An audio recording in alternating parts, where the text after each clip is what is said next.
Hello, everyone. I believe this is live now. I think so. We'll wait a minute here to see it. Um, okay, I think we are live. Awesome. If you are here, please put a little hey or a hi in the comments or something like that. I'm just going to pull up my Facebook here so I can see if there's some talk. And if you guys can't hear me, please let me know too. So let's see here. Okay, so I am live. It's me right now that is watching. But join me as you can, guys. I just want to introduce myself for those of you who may not know me. My name is Megan, and I am a culinary nutrition expert. I'm a nutritionist. I would say I'm a nutritionist chef, and I enjoy teaching people how to cook holistically in their kitchen and just to take control of their life when it comes to food. So, again, if you are here, say hello in the comments. Join me as you can. So, tonight is kind of a very personal story for myself. Can anyone hear me? Can you guys let me know that you can hear me? Here I can. Okay, so it does look like it's going, at least from my own Facebook. But tonight I'm actually going to be sharing my own personal testimony. So, like I said in my post, I have never ever shared this before. So, no one really um, has heard this besides the people who are closest to me in terms of my family and friends who actually walked through this journey with me. And you're kind of like, why? Why are you sharing your story? Well, the reason being is I was asked actually probably about 6 months ago by my sister in law saying, hey, are you ever going to share your story with anyone to, see if it resonates with them or see if you can help someone else? And I was like, maybe. I don't know. I don't know how to share it. So I thought about it for a long time. And then after, really getting Grateful Plates up and running, and then now being pregnant with our second, it really just made me think about how I can share with others what happened with me and how I helped heal myself and help others really go through this journey as well too. Um, so I'm going to kind of go through my story. If you see me looking off to the side, it's simply because I wrote everything down.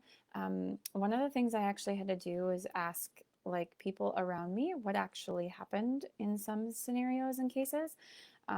Because if you've ever suffered from insomnia, your memory is really kind of lapsed. And I think as a new mom, anyways, your memory is kind of lapsed from the newborn phase.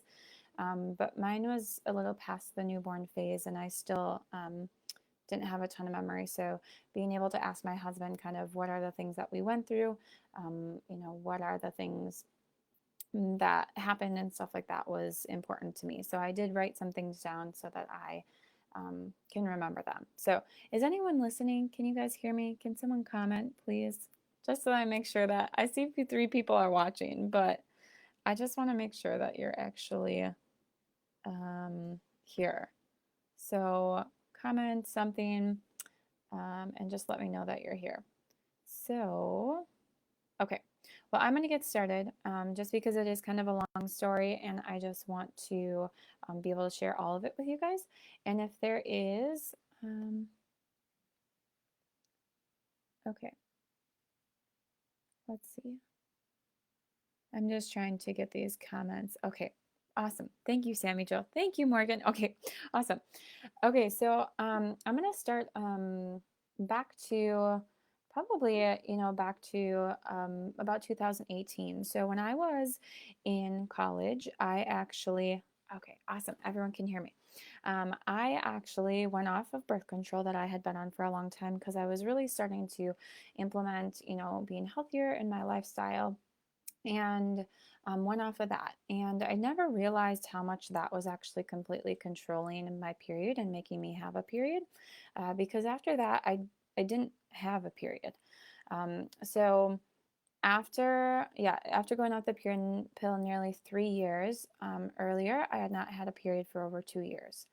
Okay, so I had been told by both my conventional doctor that I had went to throughout college, and then I had worked with a functional medicine doctor. They had both told me that my levels were so low and that I should well, the functional medicine doctor didn't tell me to go back on the pill, but she did say that if I were to get pregnant, I would either not be able to carry to term because my progesterone was so low, or I would not even be able to get pregnant at all. And then the traditional conventional medicine doctor told me, just go back on the pill. That's what's going to make you regular and everything. Um, and one thing I wanted to say, if there's anything you guys have questions about throughout our time, or you personally have had an experience, please comment as well too, just so that I can let you know. But so my fast forward, my husband and I got married, and I just was not willing to accept when the doctors told me that I wasn't going to get pregnant. I had wanted 4 kids, and that's changed a little bit now because it's challenging. But I just was not willing to settle for that. So I reached out to a family member who was really well versed in herbalism, and she just was like, yep, let's just try this and see how things go. So we started with some herbs. It was an herbal remedy. And I want to say, just as a caution, you want to work with an herbalist before you just start herbs. And I am not that, so I cannot completely recommend that for you if you're going through the same thing. But so I started with the herbal remedy, and within a month, I actually got my period. So I had gone 2 years without it, and then I started this herbal remedy and got it, which was awesome. And I got my period every single month until the month I conceived with my daughter. And actually, it was about November, and I thought I had kind of gotten lax with my herbal remedy, not taking it every day. So I was like, oh, well, maybe I just really need to be regimented with it. And come to find out that January, I was pregnant. So super eye-opening experience for me, and I just bawled my eyes out. To be completely honest, I called my husband, and I was so nervous and scared. Yeah, and so what do you do next when you find out you're pregnant? You just figure out what your next steps are, and I didn't know what that was supposed to be. So I talked with my husband Nate. I called a lot of people. I did a lot of Google searches, and yeah, and trying to figure out where my morals and values aligned with what route I wanted to go. So we actually decided after talking together that we were going to do a home birth. And it was a wonderful lady in Appleton that we had met. She was great. We met with her before we committed to it, and we just thought this was the right route for us in terms of, again, our morals and values. So yeah, so that's kind of, we chose a home birth. All right, so that's kind of the beginning of my story. Then I was pregnant with Addie. I felt amazing. I felt really good. Besides the typical tiredness and evening nausea, I got evening nausea. I didn't get morning nausea the first trimester, and I really felt the best that I had in years. Tons of energy. I worked out exactly like I did prior. You can see my friend would actually post videos of me sometimes. She's like, look at this champ. And I would do pretty much everything that I did before. I ran the marathon relay, the Green Bay Cellcom Marathon Relay I ran that year. I hiked several mountains in Colorado when I was 7 months pregnant. And I never really let anything stop me from doing what I wanted to do. I just kept going, which was awesome. I loved the extra energy, and I loved, the life I was living at that time. I also received weekly chiropractic care from a place that I worked at, and I never experienced any back pain at all. So I honestly felt extremely good my entire pregnancy. I did tons of research. I read home book births. My midwife would send me home with books, and I'd read them. I asked tons of questions. We opted for really the lowest amount of care, so we didn't get a lot of testing done. We figured I was healthy, so we didn't end up doing, any blood sugar testing, which was fine.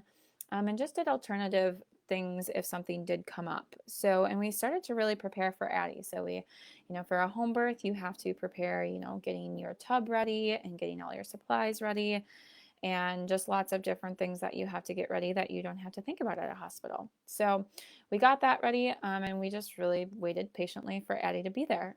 She was due on the 18th, and we just didn't know whether we were going to be early or late because honestly, I really hadn't remembered when my last period was. So although I felt physically amazing during this pregnancy, as I look back, I think I struggled mentally, actually. And I don't think I realized that in the moment until now, looking back. I had tons of support from my husband, Nate, my mom, friends, and some family, but I still had a lot of family that would question my decision of a home birth. So we had a family member who had given a home birth. So she was like my rock and just kept saying like, go forward. But they would actually, even some family members of mine would actually even criticize my choice. I literally had someone tell me that I was actively choosing to kill my child, and that I didn't care about my child, that they cared about my child more. And I just kind of would brush it off and blow it off my shoulder. I didn't let it hurt me, but I could tell that there were a lot of people who weren't super supportive of it. But I knew Nate did, which was my husband. So we just continued to move forward and do what we needed to do. So that's kind of a turning point that I'll come back to as well too. So yeah, we went into labor. So obviously the beauty of pregnancy has to come to the point where you go into labor, which I thought I knew what I was going to expect, but yeah, little did I know we were on a roller coaster. So labor for myself actually started early Wednesday morning, about 2 a.m. And I had lots of cramping. We kept going to the bathroom. I remember just apologizing to Nate like a million times, saying, I'm sorry, I knew I'm waking you up. I apologize. And he was like, it's fine. But he left that morning. He goes to work for 4:30 in the morning. So he just left his normal time and said, give me a call whenever you need me. Well, he left, and I tried to go back to bed and try to stay calm, but literally within about 30 minutes, I called my mom to come and come over to our house just because I needed someone there. And then Nate came home soon after that. Then our midwife in training, my doula, there was lots of people. It was Nate and like 5 other women, which he'll explain to you that he didn't enjoy, but whatever, he did. So I don't remember, again, a ton of the next day and a half, but I do remember trying like every position and move you could think of. And keep in mind here, hey, Deanna, thanks for listening. I do remember, like, keep in mind, you don't have any medications at all, which my sister-in-law just asked me the other day, actually yesterday. She's like, so on a scale of 1 to 10, how really bad was it? And I was like, I don't know. I thought it was hard, but it was just what it was. Like there was no option for medication. So that's just what we did. So literally, I laid in bed. I squatted next to the bed with my arms up above the bed and like in a deep, deep, deep squat. I sat forwards and backwards on the toilet. I went in the shower. I went in the birthing tub, which actually slowed down my labor. I lunged up and down the stairs actually of my house. I did side lunges on a Bosu. Anything. Once we were getting like to a day and a half of doing this, we literally tried everything. I think I remember like putting my feet up a wall or something like that. One of the midwives had told me, literally. And the last thing that we tried was actually my husband. If any of you have had babies before, physical touch brings on contractions. So we had already tried like being in the bedroom, going into the shower, but we actually she had my get on all fours, and she had my husband like stimulate my breasts. And thankfully this is all women here, so you'll understand, but it was the most painful part of actually my labor, because you knew that every time it happened a contraction was going to come on. And by this time I didn't know it, but Addie was actually back labor. So I had tons and tons of back labor. And mind you, he's doing this in front of all of the women and my mother. So he'll say it today. He'll still joke today that he did that in front of my mom, which is really, I think it's hilarious. But my labor had really progressed like any normal day, but or any normal birth. But what was happening was we were actually getting stuck at about 9.5 to 10 centimeters. Okay, so what would happen is they would feel the cervix, they'd get me to have contractions, then they wouldn't feel the cervix, and then they'd say push. But little did we know, Addie had actually turned down the canal the wrong way. And she just kind of kept popping in and out. So when she would pop down, then we wouldn't feel it. Then she'd pop back up, and then we'd feel the cervix. And this went on for probably, oh gosh, probably a day, 24 hours that this, we had been at like full dilation pretty much. So my midwife got to the point and she came to me and she explained, we'll do this one last thing, which was the stimulation by my husband. And she said if it didn't work, we would need to transport to the hospital. And that's because my water had been broken for over 24 hours already. So, if any of you know, the hospital would never allow that, but because you're at home, there's a lot looser regulations, and they just try and get you to birth at home. So we tried the last trick, and it didn't work. All right, so the option was to be transported.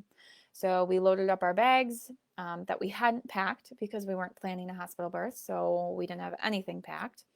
I crouched in the back seat of the vehicle, and Nate literally floored it to Bellin. I don't really remember if he went fast, but in my mind, I do remember. I don't know, it felt fast. And my mom actually was in the front seat, and she was coming over the back seat, and she was just putting counter pressure on my back. It was the longest and most painful car ride I've ever been in my life. When you're already in labor for 2.5 days, you don't want to have to be driving to a hospital. All right. But we had to do what we had to do. So my midwife had connections with a doctor at Bellin who herself had actually had home births.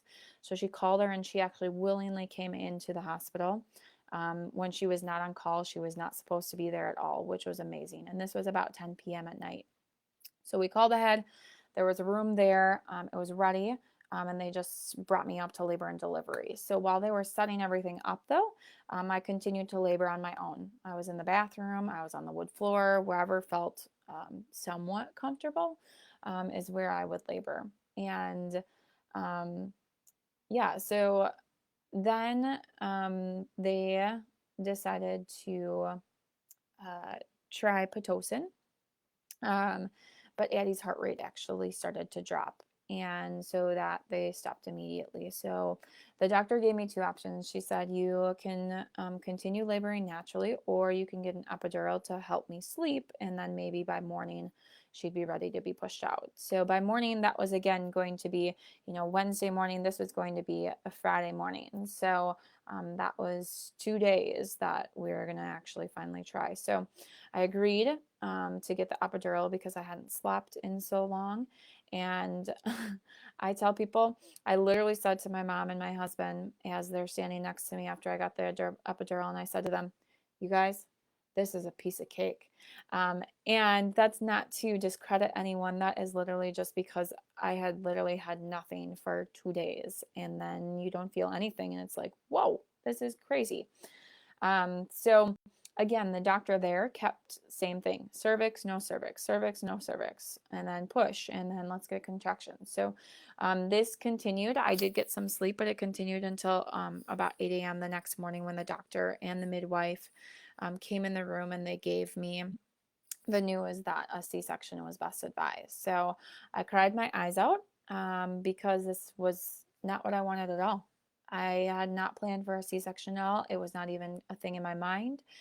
We had been encouraged and through different books and publications and people around us that, 80 to 90% of people can birth at home with the right tools. And I was healthy. I had done everything right. This was the thing. I did everything right in my mind. Okay. I exercised, I ate healthy, I got chiropractic care, I took care of myself. So I literally just like bawled and just said, why me? Why me when I had done everything right. Everything I had planned, and I'm, a planner 100%, had literally gone down the drain. But I had no option. I had to agree.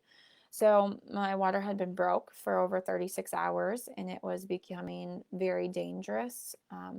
So after a painful C-section, we welcomed Daddy to the world. It was great. But to be honest, I wasn't even that excited because I think I was so exhausted from being in labor for so many hours.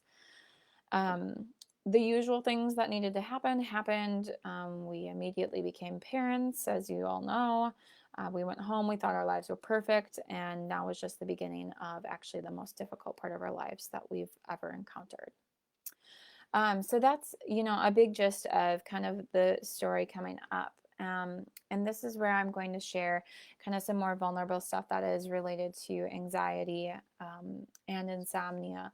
And if there's something here, guys, that literally it hits your heart, please put it in the comments. And if you don't feel comfortable putting in the comments, please just send me a personal message because I just want to reach out to you and help you as best as I can, whether it be postpartum, whether it be anxiety, different times, insomnia, whenever it may be. I want to be here for you. So I just want to make sure you know that. So I need some water. So anyone that knows who's ever brought home a child, a baby is not easy. And I definitely had a rude awakening. So Addie had what was considered a tongue and a lip tie that was supposedly fixed at the hospital, but she still struggled with breastfeeding and cried all day long because she was super hungry. So not to mention the massive pain that I was in from bleeding and blistered breasts. And those of you who have breastfed, some it goes super easy. For her with the tongue and lip tie, it was not. It was not at all. We ended up having to actually get it redone at a local dentist. So we paid for it in the hospital, and then we also paid for it at a local dentist out of our pocket. So we got home on Sunday after Addie was born, and actually Nate returned back to work on Monday.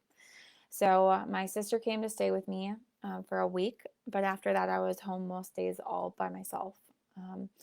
And don't get me wrong, I had tons of support around me, but as a new mom with a crying child and a mom who struggled with breastfeeding, the last thing I wanted to do was leave my house. Most times I walked around naked. I literally wore a t-shirt and for those of you who birthed in a hospital, those white shorts that they give you that are like see-through. Yeah, I wore those for probably about 3 to 4 weeks. It was awesome.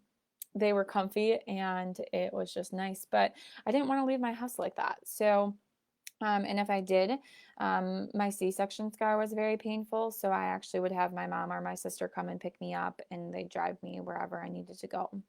So, I continued to struggle with breastfeeding, and I literally sobbed at the thought of having to turn to formula. So I continued pumping, and trying to give her as much breast milk as possible. But like literally mom guilt struck in, and because I was like, well, I can't give her the nutrients that she should have. And it was horrible. It was really, really bad mom guilt. And I just want to tell you that if you are someone who is going to be breastfeeding or will be breastfeeding, that yeah, it's okay. Whatever your decision that you may decide to do is the right decision for you. And I just don't ever want you to feel that guilt that I felt because it's just not fun at all. So about a month into our journey, I developed what actually we actually thought I was going into shock. Nate was like, I need to bring you to the ER. You're going into shock. I was like hyperventilating, but it actually really was mastitis. So Addie and the pump were not emptying me, and mastitis developed. So for those of you who don't know what mastitis is, it's an infection in your breast, and it can turn into a bad infection if you don't take care of it. So that was just one of the problems. Like literally, Nate was like, I'm going to bring you to the ER. But we called our midwife. She said, it's okay. She said, wait 24 hours and see if it goes away. If it doesn't go away by then yeah, you should probably go into the, hospital or the doctor and get an antibiotic. So thankfully, it's subsided within 24 hours. My friend came over. She drew me a bath. My mom came over. She made food. Nate literally laid in bed with me like all the time. And the only problem that happened from this then was that literally my milk dried up to just droplets. So I would pump both sides and would get a good amount on one side, and then literally it would be drops. Nate would like make fun of me, and he'd be like, "Is there anything even coming out of there?" So my supply literally was cut in half in within a day. It was just really devastating. And for those of you that know me, I obviously wanted a home birth because I wanted the most natural thing. I really wanted to breastfeed because this to me was the only way that was going to happen. So really, after struggling to get anything out and with the other stressors of motherhood, I decided to stop pumping and just supplement with formula. And this was the end of November, which actually was a pivotal month for my health. So this was a huge, huge pivotal month in what became the next probably 18 months. So it would be the start of an 18-month health journey that literally almost took my life. So I'm just going to reach out to the comments here. Naomi said, "Girl, it was horrible for me. I completely understand. We're in the same boat. And I want any mom to know that it's super, super hard when it comes to breastfeeding. And it's super hard when it comes to just being a mom, especially those first 3 months. So just know that it's okay. And I wish someone would have told me that actually beforehand, and it kind of made me aware of what motherhood is really like. It's not what some people picture it to be, as like you get home with your baby and they're the most beautiful thing ever. I think that this hard part about Facebook is we always put the glorious moments on there. We always share, obviously our babies are really cute. They are. And they have some awesome moments of laughing and giggling and the first time that they do things, but we fail to share the moments that are actually really hard. And I just think that sets people up for the idea that it's just really easy, and it's not. All right. So I am there with you. Naomi's there with you. I'm sure there's lots of other people that have gone through it too. So continuing on, just weeks after I stopped pumping, I actually started to wake up in the middle of the night. So I'd wake up at about 2 or 3 in the morning. Even when Addie wasn't waking up, she actually started sleeping through the night at 3 months. About 10 to 12 weeks, she was sleeping through the night. We did a lot of sleep training. And I would wake up and Addie wasn't up, and I would just be in a panic that I couldn't fall back asleep. My mind would just race and race and race and race and race that I wasn't going to fall back asleep. And this continued almost every single night, and it soon started to literally control my entire life. It's all I could think about. It's all I talked about. I remember clearly going to a birthday party, I think it was, at my brother and sister-in-law's. And I think I remember, like, this is what I talked about the whole night, was that I couldn't sleep, and that, yeah, I just couldn't sleep. And when you can't sleep, it impacts really every aspect of your life. I'll even notice that if I have a day here and there that I don't sleep now, my mood with my husband, my mood with my daughter, everything is impacted. And it literally, if you look at sleep studies, you'll see the impacts of poor sleep. And it's crazy, it's staggering. So I started out just by taking like melatonin, some different herbal remedies, whatever natural remedy I could get my hands on. I was like, I'm going to do everything natural to get this under control.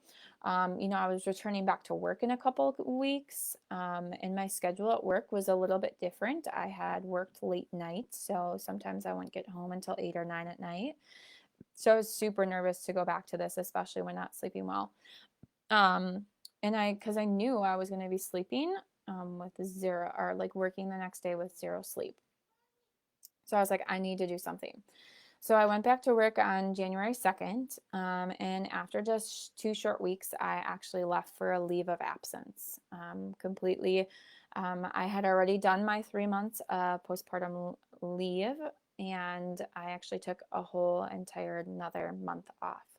My anxiety and my insomnia had gotten so bad that I would literally fear the darkness and nighttime. I remember I was living at my mom's house at this time. And I remember still to this day, I almost like can't watch, what is the show with Tim Allen? I can't think of it. It's with Tim Allen. and it's on like right at 9 o'clock. I think it's like on at 8 and 8:30, and we don't have cable. So my mom always watched this every night though. And I literally hated the show because I knew it was like nighttime and I needed to start winding down, and I knew that I like wasn't going to sleep. So I would fear, I hated nighttime. I hated bedtime. I like now wasn't just waking up in the middle of the night. I just couldn't even fall asleep at all. So thanks, Naomi. Home improvement. That's what it is. I couldn't think of it. So even to this day, home improvement is something that I not often will watch, just because it reminds me actually of those times. Um, so I really knew that I couldn't do this any longer. I remember calling my sister-in-law sobbing one morning. I remember calling my mom, sobbing. And I just like, my family just was like, you cannot go through this anymore. You can't suffer anymore. They like were like, you need to go to the doctor. Something needs to change. You are going through anxiety, depression. Like you have to be put on something. So again, this was the last place I wanted to go because, as you guys know, I don't like going to the doctor.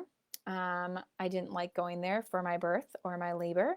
I didn't want to go there or admit that I, yeah, had to do this. So, um, yeah, I knew honestly kind of what they were going to say when I went to the doctor. So I just was like, I don't want to do it. But I didn't really have an option. I just was like, I guess this is what I have to do. So, oh, can you guys still hear me? Yeah. Okay. Let's hope so. Okay, hold on. My video says it's having a hard time playing it, but I just want to make sure that we're still going here. Okay, cool. So hopefully you guys can still see me. If you can't, just let me know. So I knew that I couldn't go any longer than this. So, and of course, with my symptoms, they gave me a sleeping pill. I ended up going to the doctor. So they gave me a sleeping pill that I tried, and it worked for a week or two and then stopped working. Which I was like, well, what the heck? What did I do wrong? I literally just took this how they wanted me to. And I returned again. This time I went back to the doctor. And mind you, every single time that we go to the doctor, because it's mental health and we have MediShare, everything comes out of our pocket. And so that means the way that they coded it was mental health, so we paid for every single visit. So I returned again, this time telling them that my anxiety had gotten so bad. So we decided to start on an antidepressant. And if you know anything about antidepressants, they take 8 weeks, usually 6 to 8 weeks to take full effect. And it's usually a trial and error to see which one will be best for your body. So we started one, and yeah, awesome. Trial and error, right? Let's trial and error that. So just my luck, they chose one that didn't work with my body. It actually made my insomnia worse. I started it and I literally went 3 days without sleeping a wink. I remember my mom being out in the barn, me walking out to her, and literally just saying like, Mom, I can't do this anymore. I can't do this. Like I literally had not one blink of my eyes. I called the nurse, and they told me, well, just take more than what is doing. And I'm like, what? Why should I be taking more? Take more of a pill that is actually making me stay awake. So I was, and mind you, I'm terrified of medication. So this was like not something for me. So I returned back to the doctor again, and then they gave me a different one. And then they also gave me Xanax. And for those of you who may know this or not know this, Xanax is a medication for anxiety. But honestly, knowing that I was on Xanax gave me even more anxiety, because I did a lot of Googling, which was not a good idea. So in the midst of this, I still was on a leave of absence from work. I was living at my mom's full time. So I literally did not live at my house at all. I didn't trust myself alone with Addie. I didn't trust myself in my house. I knew that I wasn't able to take care of myself. I just was at a point where I was just like the lowest of the lowest that I've ever been. And not the lowest that I was staying by my mom's house, because my mom is great. She's awesome. She takes care of us.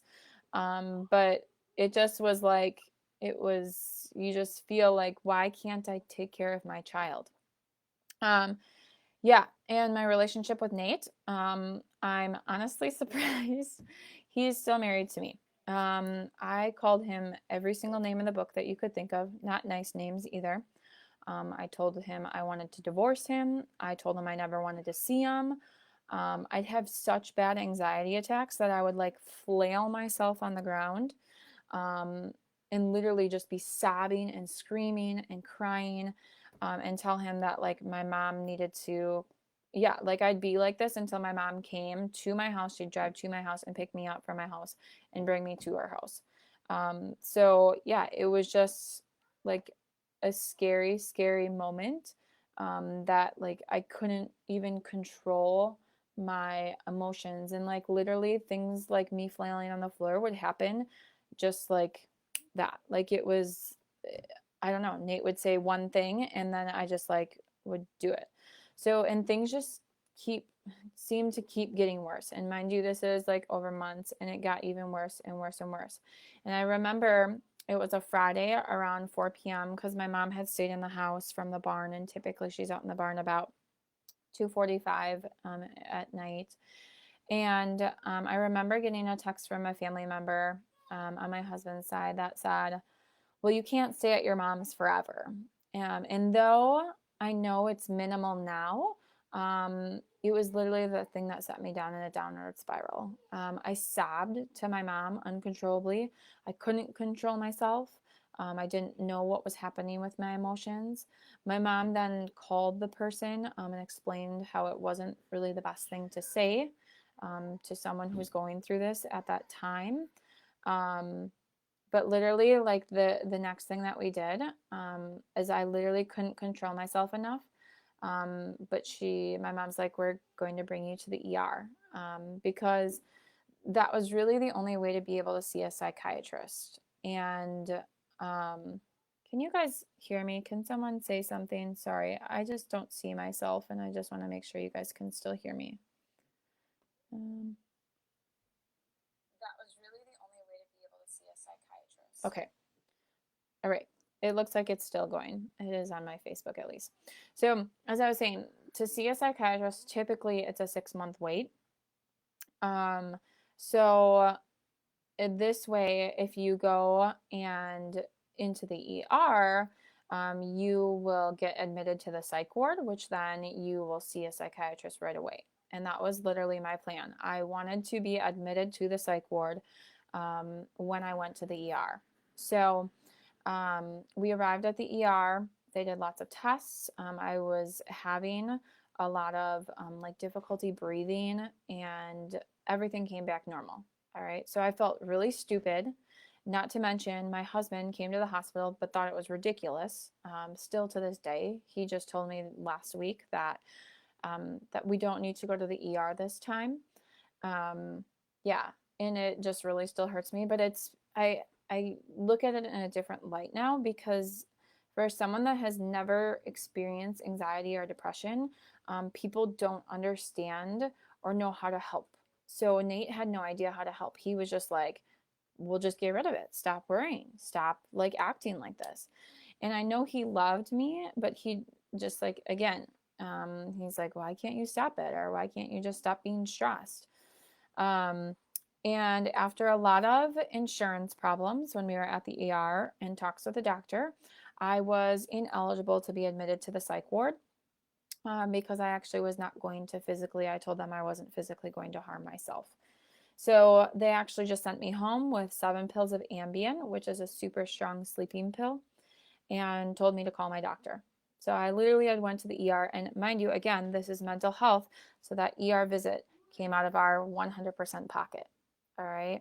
Um, so I was devastated, and I was extremely embarrassed. It was like my C-section coming back again. Embarrassed and devastated that I had a C-section. but also embarrassed and devastated that I now had to go to the ER and I didn't get anything out of it. But thankfully, my mom was like 100% supportive during all of this, and she just like kept me going and kept me positive. So after returning home, things, of course, didn't go back to normal. It was still the same. It was now just another appointment to see what else they could put me on. And after talking with a doctor I had been seeing, she decided to put in a referral for me to join an outpatient program with a psychiatrist. So this is essentially for people, excuse me, I need a drink. This is essentially for people that don't need to be in the psych ward, but need to. Are you going bye-bye? Night night. Okay. Addie's going to bed. So it's a program that they work as a group where you essentially talk together as a group, and it's people that have addictions and everything like that. So she put in a referral for that. So I didn't meet the qualifications. But I was able to get my foot in the door with a nurse practitioner who worked in mental health. So it wasn't a psychiatrist, but it was a nurse practitioner. So we set up an appointment and met with her. Again, I felt super embarrassed walking into the psych ward building, and felt like maybe I was just like imagining things. Like maybe this really wasn't for real, but I felt like I literally had no control over anything at all. And if any of you have been into the psych ward, it's you. I had never even been there in my entire life, and then you walk in, and it's literally, I mean, it's just white walls everywhere. So I just felt like really embarrassed and like, should I actually be here? Should I not be here? But so I went, and after my first appointment, she started me on a new medication and instead switched from my Xanax to a longer lasting anti-anxiety medication called clonazepam. So this, again, is a form of Xanax, but it's longer lasting. And again, I had done so much Googling that, like, if you look up the Google stuff of this, yeah, it's horrible. Like, it's like you're never going to be able to get off it. It's like horrible withdrawal effects. You're going to die. And like, I just believed everything that I read. And I'd never heard of them. So I Googled them and again caused myself more anxiety. I remember I returned home that night, and the anxiety of being on the medications made things so worse. I remember actually waking up in the middle of the night and waking my mom up and literally telling her that I thought I was going to die. I had read on the internet that if you take so much of this medication or whatever it may be, or these two combined, like you were going to die. And I literally thought that, like, if I didn't take my own life because I didn't want to go on this, I would die from lack of sleep. That's what I thought. Like, if it either was going to get so bad that I was going to take my life, or it either was going to get so bad, my insomnia, that I was going to die from lack of sleep. And mind you, this whole time, again, no sleep. Would get maybe 2 hours each night. I remember telling my cousin one time when she asked me, she's like, how's your sleep going? And I think I said I've gotten 6 hours in the past 3 days. And she just like couldn't believe it. And it was just really, really bad. So like my anxiety and meltdowns continued as I returned home, because I had to return back home. Like I couldn't live at my mom's forever, I guess. But I don't even know physically how I took care of Addie. I think I just did it. It was honestly also the help of my family and friends, that both, like, they would come and get her. Oh my gosh, I had a friend that would literally just like feed her and dress her and put her to bed and do everything for her. And she really did. And it's because of those people that I really truly believe that I'm still alive today and that I'm healthy today. So life started to get a little better, but still no medications were helping. So I was on these meds, blah, blah, blah. I started working at a new job, a functional medicine clinic in town, and started on some supplements and then also some natural progesterone. And although the progesterone helped a little bit, it didn't help with the sleep, which we thought would happen. So I still I had more control over my emotions, but I still couldn't sleep. So the big thing that sometimes I'll tell people when they're dealing with anxiety is I'll ask them what supplements they're taking, because I noticed a really big difference in my life when I just added, a couple of them. And for instance, when I added like a B into my diet, or a B complex, and I added a vitamin D into my diet, and I added an omega, those did make a difference on me. And it was a difference because I really didn't take anything during my pregnancy or even after. Um, After, I didn't take anything. I didn't take any supplements at all after Eddie was born. And then during my pregnancy, I only took a prenatal vitamin like the first and maybe half of the second trimester. Otherwise, I didn't take any supplements at all. So just adding those in really helped me just take that first step of controlling my emotions more. So I continued to see the psychiatrist, but I stopped actually deciding to see her because one day I asked her how I could taper off the medications I was on, like in the future. And she responded by saying, well, you never know if you're going to have another episode, so I don't think that's the best. And I just like was, again, I was not willing to accept that. It was similar to like me not willing to accept the fact that I was not going to be able to get pregnant again. So I was like, I don't even want to see this lady. Like, she has no intentions of even tapering me off of this. And it just really bothered me inside. And I wasn't willing to accept it. So that day I decided I would no longer see her. And I actually, since that day, never went back and saw a conventional medicine doctor after that.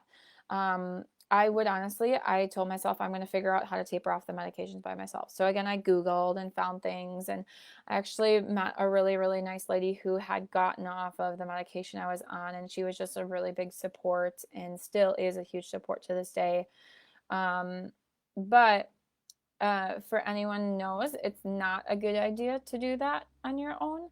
Um, but if no one was going to help me, I was going to do it myself. So again, I don't recommend it, but it was something that I just decided to take into my own hands. So I continued my supplements and soon found out that these were helping more than I actually thought. So I slowly started to wean off of my medications, and it was good and bad. So some days would be good, and then other days would be bad, and I'd just be like, I need to go back on them. And I actually weaned off of them, even though like my sleep still was not healed and my mood swings were still common, because I knew um, that really being on the medications gave me even more anxiety. And I knew that no matter how much sleep I had gotten by this point, I was already 6 months of really insomnia. It had gotten to chronic insomnia. And I literally just thought, well, if I'm not going to sleep on the medication and not off of it, I might as well just be off of it and just learn to function on like zero sleep. I remember by actually the 4th of July last year. So last year, just this past weekend, I was actually off of all of my medications. But again, things were still not healed. Like, I still was not sleeping. I still had anxiety. So summer came to an end, and surprisingly, September, I slept amazing. I slept the most that I had ever slept since having Addie, and I didn't even do anything different. And my mood and anxiety had finally subsided. Now, this is a year. Like, she was a year old. I continued to go to work, take care of my home, take care of Addie, and do whatever needed to be done, no matter, like, that September was great, but any other month, I still did all of that stuff, even when I didn't. And I think all of us can speak and say that that's just what you do sometimes as a mom. Like, you just suck it up and you do it. And for those of you guys who know me and who have followed me, my husband is amazing. He's a great dad. That's who Addie's with right now. But I'm at his work right now because he's still here. Like, he's just leaving right now from work, and he has been here since 4:30 this morning. So that's very common, and that is something that was really challenging for me because I was, again, home with Addie all the time. So I remember Nate always questioning me. He'd be like, how can you function? Because I would literally go like 3 days, again, with like 6 hours of sleep. And I would just say, well, it's what needs to be done, so I just do it. September was a really short month, though.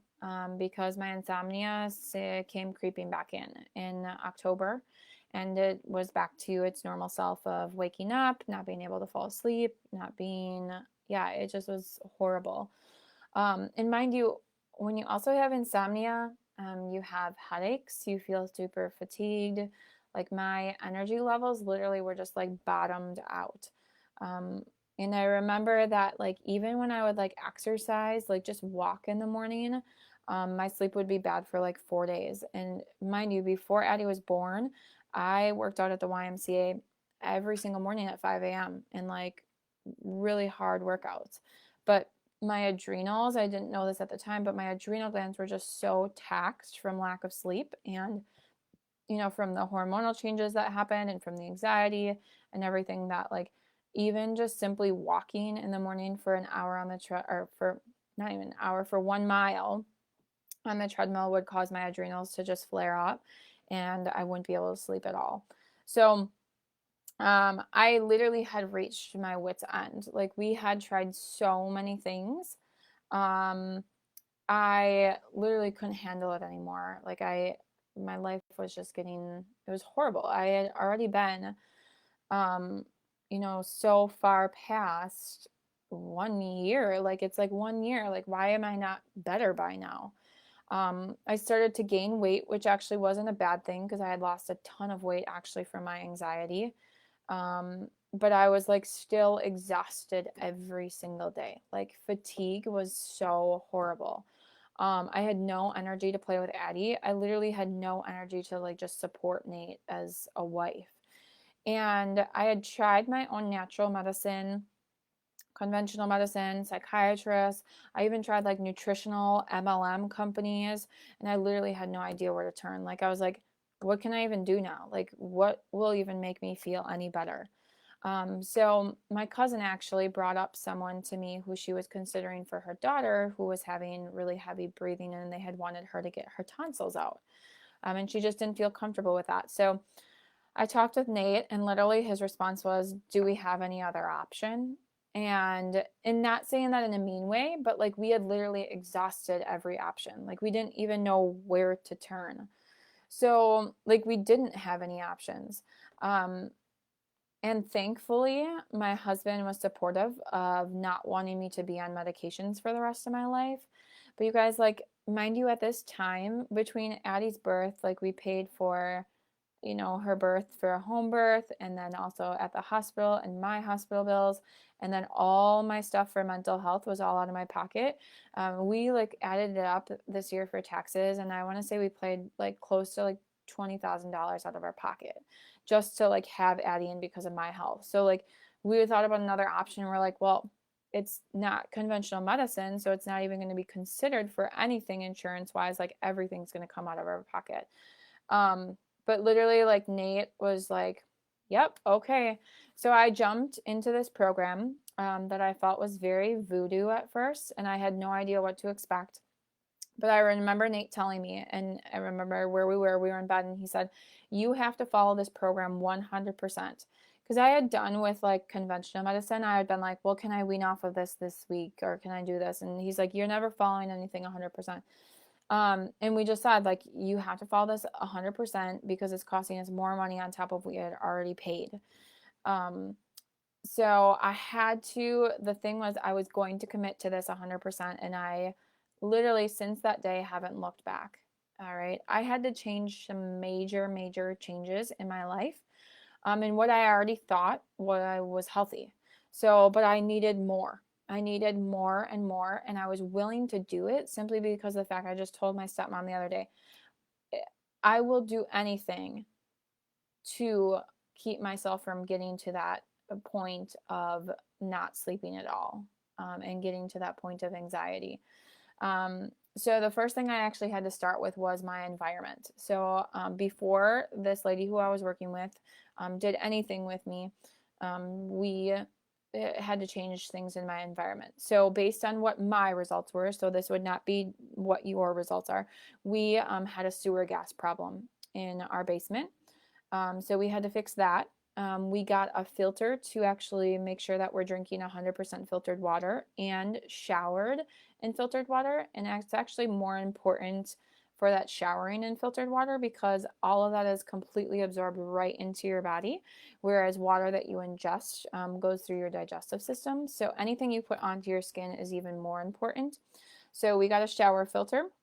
A lot of people ask me what that brand is, and I don't mind sharing. It's Dr. Mercola. That's what it is. So Dr. Mercola, and we could have done like a whole home filtration system, but it was again another $5,000, and we were like, we can't do that right now. So we invested in this filter that was like $80. I put it on the shower. I committed to always filling up my water from the shower, and yeah. So and I still do that to this day. We purchase products that help ward off EMFs. So you guys have probably heard about EMFs, and they come from electronics and now 5G, and they can be very detrimental, especially to insomnia. So we got a new mattress because ours was off-gassing toxins. So we got a new mattress. We got rid of any last few products in our house that may have been toxic, and Nate actually converted as well too. So we don't use any conventional like toothpaste anymore. I make everything like from scratch, or like the lady that I was working with gave me a list of a bunch of things, and we like literally purged what we had last in our house. We also placed what's called a copper ring. It's literally just like a round circle of copper on our electric meter, and that actually keeps dirty electricity from coming into our house. And some of these things you guys may think are like crazy, but I was like, I'm all in. I'm doing whatever she tells me to do. So I did all of them. And then I didn't really understand it at all, but I just did it. I did it because my health was worth it. I was just like, I know that I am healthy and I should be healthy, and these symptoms that I'm having are not normal health. So I was like, I'm going to do whatever it needs to get this back on track. Um, so, um, and as I've done more research and everything like that, the environment became like a huge, huge part of my healing.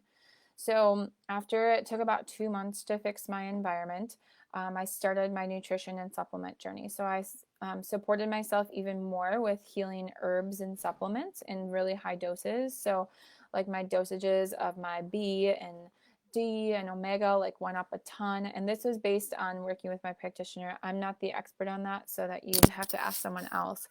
But I also started on my journey of getting rid of any sugar or high glycemic index food in my life. So slowly but surely, I started to really see results. And I know some people have a really difficult time when it comes to like sugar and everything like that. And I had included in my life, and I like had to get rid of things. Please keep the lights on. Sorry, guys.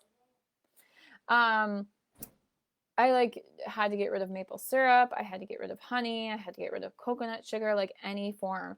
And then the hardest thing for me was actually like high sugar fruits, like not having bananas. Like I would always put a banana in my smoothie. And as I slowly started to remove them, though, I like my sleep wasn't perfect, but I started to sleep for like 4 or 5 hours at night. And I was like, oh my God, I feel like the new woman. Like it was crazy. And there were moments where things would get worse. And I'd question like what was going on, like well, I'm doing everything that I'm supposed to be doing. But I was always reminded that when our bodies are sick and in disease, so dis-ease is disease, we have to go through these symptoms again as our body gets rid of the toxins and the junk. So our body stores toxins in fat cells, and oftentimes, there's toxins in our liver, and we need to drain our liver and our kidneys and everything like that. They all come back into the system. So there would be times where like my insomnia would get horrible, and I'd be like, what's going on? I'm doing everything right. And it was just part of the process. And I'd do what are called flushes with my practitioner. And like right after that, I'd feel great because again, I was getting rid of the toxins and the junk.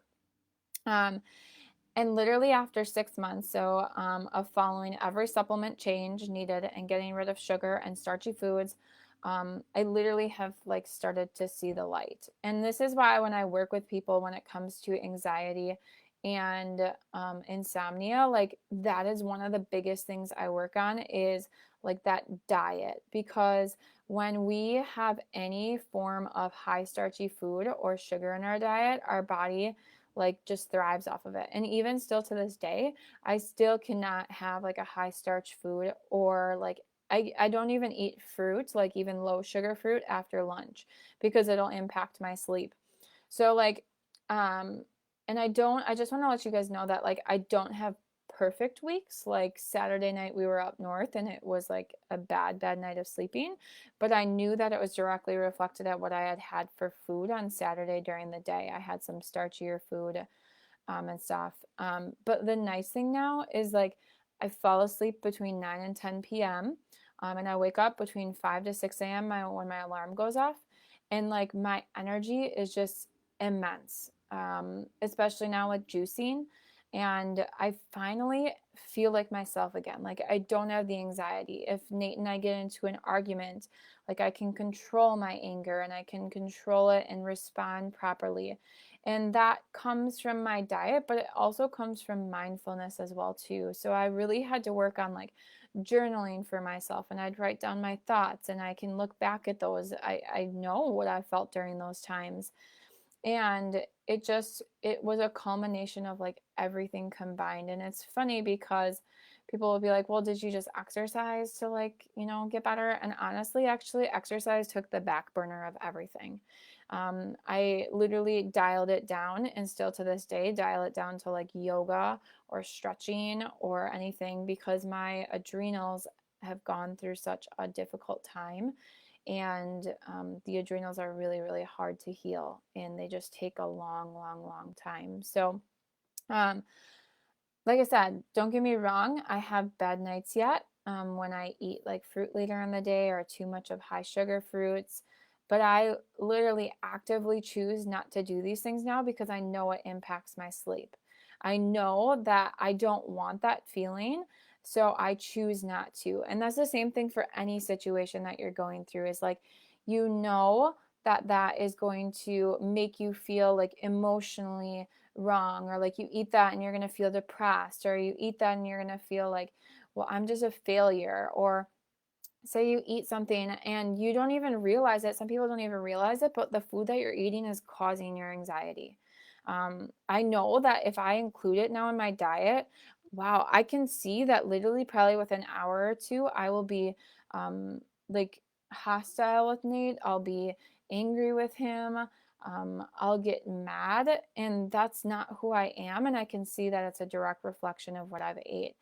Um, and the thing is, I've always ate natural sugars since I made health changes in my life 5 years ago, but I like never gave up sugar 100%, and I never gave up dairy or gluten 100%. And that's one thing I had to do as well too in this program, is like I had to say, that's it. I'm done. I can't do this anymore. I need to give this up 100%. Um, and it was funny because I would like mostly do it. I'd be like, well, I'll eat gluten and dairy free like when I'm at my house. But when I go to family events, like this is a once in a lifetime, or not once in a lifetime, but once a year thing. And I'm just going to eat it. Or like the holidays are coming around and I'm just going to eat it. And it's like, I just literally needed to say, I need to do this, because I knew that the benefits of it were so big. So that's really my story, guys. And literally, I want to just share with you that literally I had gotten to a point where like I was about to take my life. I had went to the ER. I had tried all these medications. I went to see a psychiatrist.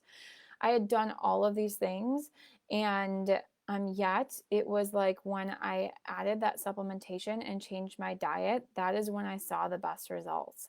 And again, um I just want to say, like, today I am a completely new person because of what I went through. I would never ever change it. I would never change the story of Addie being born via C-section. I would never change all the moments that I went through. I grew closer in my relationship with God immensely. I remember just journaling like nonstop to God, being in my Bible nonstop, like just wanting just like to say, hey, the song says, I want a healer more than the healing. I want you, God. I want the healer. and just relied so heavily on family and friends, which brought me really close to them. And I can never, if any of them are watching, I can never thank you guys enough, because again, without them, I don't know if I'd be here today. The other thing too is I don't know if I could have done it without Nate. On the days where I would literally scream at him and I'd tell him that I'd never want him in my life again, he never gave up on me, and he continued to love me. He stood by my side because he loved me and knew that it wasn't me. So I just want to encourage you that that is like what a husband is supposed to be like, and that is what a husband that God calls us to be or to have, is someone who will sacrifice and someone who will be there no matter what. And Nate definitely was. So for those of you who do know him, and may think, well, he works a million hours, he's never there, like, he was there 100% for me. Just being there and still being married to me to this day, I am surprised, honestly. So I just want to say, I don't know where you are in your health journey, or if you've ever struggled with anxiety or insomnia before, and I know some people have, but I just want to let you know that I'm here and I hear you. I know your pain and your struggle, and I'm here to support and just uplift you. I just want to let you know that there is an end, and what I have done in my life hasn't been easy, but it's worth every single dollar and every single no that I've had to say to food or outings or whatever it may be. It is so worth every single thing that I've done. But you're always going to have people who don't believe or support you. All right. When it comes to your health journey, when it comes to your food journey, when it comes to anything. And that's okay. I've come to realize that that is okay. It's when we're surrounded by others who are positive and uplifting and encouraging, that's when we finally succeed. And this goes for anything: weight loss, fatigue, birth choice, anything like that.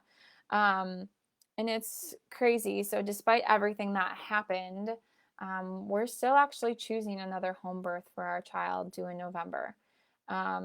It's a little scarier this time, but we have full trust that wherever we birth, home or hospital, we'll be supported and surrounded by the people that love us, and I told you guys at the beginning, that person who, was really unsupportive, guess what? That same person that told me I'm killing my child is saying the same thing about this child.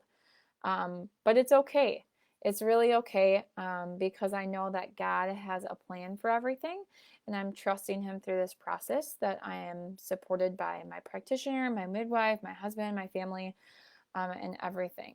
So it's a journey that we'll find out what happens come November.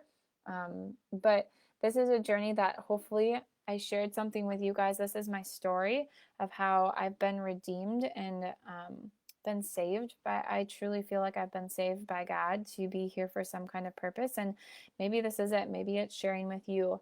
But I just hope that it helps you become the best version of yourself. And I just want to say, never, ever, ever give up on choosing what you believe is best for your health and life. If I would have just settled for the fact that you're going to be infertile, or you're going to, just be on anxiety medication for the rest of your life, or you're going to be on clonazepam for the rest of your life, or, you're just going to have to struggle with sleep, I would not be here today, and I would not be here speaking to you guys today. So just never, ever settle for something unless that's what you want. And I just want to let people know too that whatever, if you're on a medication, that everyone has their own journeys, but I do encourage you that there is possibilities of not being on them when we can really take hold of our life, because I always just think our bodies were not meant for those things. Our bodies were meant for the beautiful nature and the bountiful food that God has given us and grown on this earth. And he also has given us just the support of those around us. And I always tell my mom this too. I said, I kind of wish we lived in like an Amish family or something else where like all the women live together, like daughter, mom, grandma, everything like that, because I just feel like that's what we need as women when we have babies and we're in this like challenge of life, or even when you're not in babies, you just need that. So that's my story, guys. And I just want to go back to some of the questions here. So Deanna said, I bawled my eyes out when I had to have a C-section the first time. Deanna, totally agree. It's something that I think we never prepare ourselves for, and we have these expectations of what we want our labor to look like. And when it doesn't go that way, we are disappointed. And I hope that your second birth, you felt so much more supported about what you were doing, and that whatever happened, you just knew that like you had to do it as being a mom. So I feel you, and we are both in the same boat, and we've been there. So, and Naomi, adrenal fatigue. Yeah, for those of you who don't understand what adrenal fatigue is, your adrenals are really, really important. Um, and they're just really, really, you don't realize how important they are until they don't work. And when they don't work, it impacts your whole entire life. It really does. So you have to change so many different things, but there is healing for them. That's everything, guys. Thank you, Morgan, for joining. I'm glad you enjoyed it. If you guys have any questions or you just want to personal message me something, just please let me know. I'm super happy to share with you what has helped me in my life, and I can't wait to hopefully help you if that's what you would like. A little plug is next week is my 4 days of my mini course of Eating for Awesome Energy. And that is 4 days next week, Monday through Thursday. It's live in this group, but you do still need to register for it at 7 p.m. each night. And they will be on replay, but only for 4 days after the event is done. Otherwise, they'll be taken down from the site. So just keep that in mind. And please sign up. It's going to be awesome. We're going to be talking about gluten, everything dairy, everything sugar, and everything why, like maybe your environment or your home may be hindering you from reaching your health goals. So that is all, guys. I'm going to go home and go to bed soon because it's 8:11, and just relax with my husband for the rest of the night. So thank you so, so, so much for joining. I appreciate each and every single one of you. I love each and every one of you, and thank you so much for following me. You are what keeps me coming every single week and every single day to show up and to be the best that I can for you. So thank you, and you guys all have a wonderful night. See you later, guys.